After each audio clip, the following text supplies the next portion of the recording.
Test ক্রিকেটে বাংলাদেশ দিন দিন বড় দলে পরিণত হচ্ছে, তার প্রমাণ এমন জয় জানালেন অধিনায়ক নাজমুল শান্ত।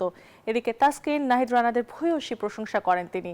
আর বাংলাদেশের এমন জয়ে প্রতিপক্ষকে প্রশংসা করতে ভোলেননি পাকিস্তানের অধিনায়ক শান মাসুদ। ঘরের মাটিতে পাকিস্তানের বিপক্ষে সাদা পোশাকে বাংলাদেশের প্রথম জয়। এমন জয়ের পর হোম অফ ক্রিকেটে বেশ উচ্ছ্বসিত ছিলেন দুই অভিজ্ঞ টাইগার ক্রিকেটার মুশফিক ও মুমিনুল। বাইকে চেপে মিরপুর স্টেডিয়াম ঘুরে দেখেন তারা। ম্যাচ জয়ের স্বস্তি নিয়ে প্রেস কনফারেন্সে আসেন অধিনায়ক নাজমুল শান্ত।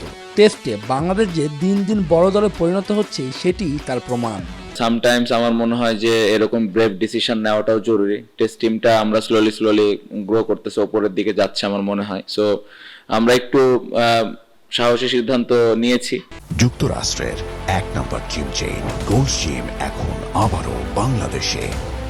বসুন্ধরা আবাসিক এলাকা ও বসুন্ধরা সিটি শপিং মলে টাইগারদের পেস ইউনিট এখন বেশ শক্তিশালী, তার প্রমাণ প্রতিনিয়তই মিলছে মাঠে। সেজন্য 268 রানের লক্ষ্য দিয়েও ইনিংস ঘোষণা করার সাহস পায় দল।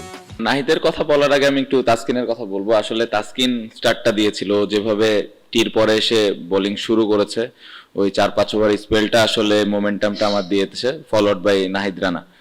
তো রানার আমরা জানি যে ও কত স্পেশাল এবং কত জোরে বল করে, এবং তার সাথে স্কিলটাও স্লোলি ডেভেলপ হচ্ছে। সো অনেক এনজয় করেছে, এবং অপোনেন্ট যেভাবে ভয় পাচ্ছিল ওর এগেনস্টে, এটা দেখতে অবশ্যই ভাল লাগে।